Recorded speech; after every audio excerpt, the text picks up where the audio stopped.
Hello ಸ್ನೇಹಿತರೆ, ಇವತ್ತಿನ video ತುಂಬ ಇಂಟ್ರೆಸ್ಟಿಂಗ್ ವಿಡಿಯೋ. ವೃದ್ಧಾಪ್ಯದಲ್ಲಿ ಆರೋಗ್ಯಕರವಾಗಿ ಮತ್ತು ಯೌವನಯುಕ್ತವಾಗಿ ಇರುವುದು ಹೇಗೆ? ವೃದ್ಧಾಪ್ಯವು ಬೇಗ ಆವರಿಸಲು ಕಾರಣವೇನು? ವೃದ್ಧಾಪ್ಯ ಮುಂದೂಡಲು ಯೌವನ ದೀರ್ಘವಾಗಲು ನಮ್ಮ ಆಹಾರ ಸೇವನೆ ಇರಬೇಕಾದ ರೀತಿ. ಸ್ನೇಹಿತರೆ, ನಿಜ ಹೇಳಬೇಕೆಂದರೆ ವೃದ್ಧಾಪ್ಯ ಎನ್ನುವುದು ದೇಹಕ್ಕೆ ಬರುವುದೇ ಹೊರತು ಮನಸ್ಸಿಗೆ ವೃದ್ಧಾಪ್ಯ ಎನ್ನುವುದು ಬರುವುದಿಲ್ಲ. ಈ ಸತ್ಯಾಂಶವನ್ನು ಸಕ್ರಮವಾಗಿ ಅರಿತುಕೊಂಡು ಮಾನಸಿಕ ಆರೋಗ್ಯವನ್ನು ರಕ್ಷಿಸಿಕೊಂಡಲ್ಲಿ ವೃದ್ಧಾಪ್ಯವು ಆವರಿಸುವುದಿಲ್ಲ.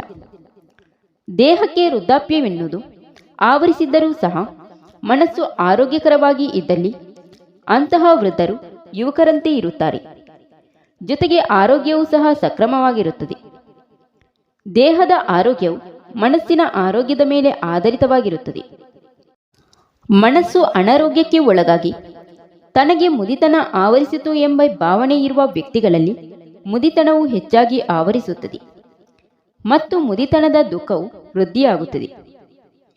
ದೇಹಕ್ಕೆ ಮುದಿತನ ಆವರಿಸುತ್ತಿದ್ದಂತೆ ಜೀರ್ಣಶಕ್ತಿಯು ಕಡಿಮೆಯಾಗುತ್ತದೆ. ದೈಹಿಕ ಆರೋಗ್ಯ ವೃದ್ಧಾಪ್ಯದಲ್ಲಿಯೂ ಸಹ ಸಕ್ರಮವಾಗಿರಬೇಕೆಂದರೆ 40 ವರ್ಷಗಳ ನಂತರ ಆಹಾರ ಸೇವನೆಯನ್ನು ಕಡಿಮೆ ಮಾಡಿಕೊಳ್ಳಬೇಕು. ಪೋಷಕಾಂಶ ಹೆಚ್ಚಾಗಿರುವ ಪದಾರ್ಥಗಳನ್ನು ಮಾತ್ರವೇ ಹೆಚ್ಚಾಗಿ ಸೇವಿಸಬೇಕು.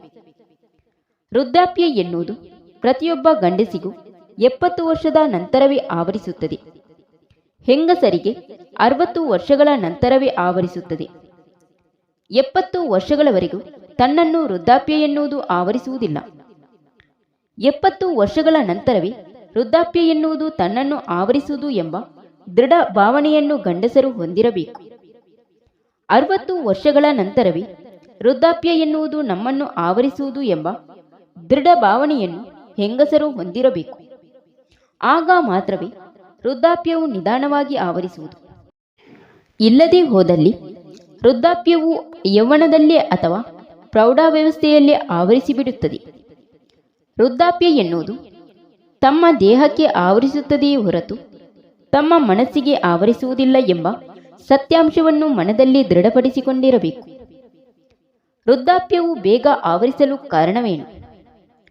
ಕೆಟ್ಟ ಚಟಗಳಿಗೆ ಹೆಚ್ಚಾಗಿ ಒಳಗಾಗುವುದರಿಂದ, ಪೋಷಕ ಪದಾರ್ಥಗಳನ್ನು ತಿನ್ನದೇ ಇರುವುದರಿಂದ, ಲೈಂಗಿಕ ಕ್ರಿಯೆಯಲ್ಲಿ ಎಚೇತವಾಗಿ ಪಾಲ್ಗೊಳ್ಳುವುದರಿಂದ, ಮನಸ್ಸನ್ನು ಹೆಚ್ಚಾಗಿ ವೇದನೆಗೆ ಒಳಪಡಿಸಿಕೊಳ್ಳುವುದರಿಂದ, ಜೀವನದಲ್ಲಿ ತನ್ನ ದೇಹವನ್ನು ಹೆಚ್ಚಾಗಿ ದಂಡಿಸಿ ಕೆಲಸ ಕಾರ್ಯಗಳನ್ನು ಮಾಡುವುದರಿಂದ, ವಿಶ್ರಾಂತಿಯನ್ನು ಸಕ್ರಮವಾಗಿ ತೆಗೆದುಕೊಳ್ಳದೇ ಇರುವುದರಿಂದ, ದೇಹದ ಆರೋಗ್ಯವನ್ನು ನಿರ್ಲಕ್ಷಿಸುವುದರಿಂದ ವೃದ್ಧಾಪ್ಯವು ಬೇಗ ಆವರಿಸುತ್ತದೆ. ದೇಹಕ್ಕೆ ವೃದ್ಧಾಪ್ಯ ಎನ್ನುವುದು ಆವರಿಸದೇ ಇರುವುದಿಲ್ಲ. ಪ್ರಕೃತಿದತ್ತವಾಗಿ ಎಲ್ಲರಿಗೂ ದೈಹಿಕ ವೃದ್ಧಾಪ್ಯ ಖಂಡಿತವಾಗಿ ಆವರಿಸುತ್ತದೆ. ವೃದ್ಧಾಪ್ಯವು ಆವರಿಸದೇ ಇರುವಂತೆ ಮಾಡಿಕೊಳ್ಳಲು ಸಾಧ್ಯವಾಗುವುದಿಲ್ಲ. ಆದರೆ ವೃದ್ಧಾಪ್ಯವನ್ನು ಮುಂದೂಡಬಹುದು. ವೃದ್ಧಾಪ್ಯ ಎನ್ನುವುದು ತುಂಬ ನಿಧಾನವಾಗಿ ಆವರಿಸದಂತೆ ಮಾಡಿಕೊಳ್ಳಬಹುದು. ವೃದ್ಧಾಪ್ಯವನ್ನು ಮುಂದೂಡುವ ಯೌವನವನ್ನು ಹೆಚ್ಚಿಸಿಕೊಳ್ಳುವ ಕೆಲವು ರಹಸ್ಯಗಳನ್ನು ನಾವು ತಿಳಿದುಕೊಳ್ಳೋಣ. ವೃದ್ಧಾಪ್ಯ ಮುಂದೂಡಲು ಯೌವನ ದೀರ್ಘವಾಗಲು ನಮ್ಮ ಆಹಾರ ಸೇವನೆ ಇರಬೇಕಾದ ರೀತಿ ಇಲ್ಲಿದೆ. ಬಾಲ್ಯದಿಂದಲೂ ನಮ್ಮ ಆಹಾರ ಸೇವನೆಯಲ್ಲಿ ಹಣ್ಣುಗಳು, ತರಕಾರಿಗಳು, ಸೊಪ್ಪು ಇವುಗಳನ್ನು ಹೆಚ್ಚಾಗಿ ಬಳಸುತ್ತಿರಬೇಕು. ನೀರನ್ನು ಹೆಚ್ಚಾಗಿ ಕುಡಿಯಬೇಕು. ನೀರನ್ನು ಹೆಚ್ಚಾಗಿ ಕುಡಿಯುವುದರಿಂದ ಚರ್ಮವು ಸುಕ್ಕಾಗದೆ ಸುರಕ್ಷಿತವಾಗಿರುತ್ತದೆ. ವಿಟಮಿನ್ಗಳು ಮತ್ತು ಪೋಷಕ ಪದಾರ್ಥಗಳು ಹೆಚ್ಚಾಗಿರುವಂತಹ ಆಹಾರವನ್ನೇ ಸೇವಿಸುತ್ತಿರಬೇಕು. ಆಹಾರ ಸೇವನೆಯಲ್ಲಿ ಹಿತ, ಮಿತ, ಸಾತ್ವಿಕತೆ, ನ್ಯಾಯಾರ್ಜಿತ, ದೈವಾರ್ಪಿತ ಬುದ್ಧಿ ಇವುಗಳನ್ನು ಒಳಗೊಂಡಿರಬೇಕು. ಎಣ್ಣೆ ಪದಾರ್ಥಗಳನ್ನು, ಜಿಡ್ಡು ಪದಾರ್ಥಗಳನ್ನು, ಕೊಲೆಸ್ಟ್ರಾಲ್ ಹೆಚ್ಚಾಗಿರುವ ಪದಾರ್ಥಗಳನ್ನು ಸೇವಿಸದಂತೆ ಜಾಗ್ರತೆ ವಹಿಸಬೇಕು. ಮತ್ತು ಮನಸ್ಸನ್ನು ಸದಾ ಆನಂದವಾಗಿಟ್ಟುಕೊಳ್ಳಬೇಕು. ಯಾವುದೇ ರೀತಿಯ ಚಿಂತೆ, ದುಃಖಗಳಿಗೆ ಕ್ಷಣಕಾಲವೂ ಸಹ ಒಳಗಾಗದಂತೆ ಜಾಗ್ರತೆ ವಹಿಸಬೇಕು.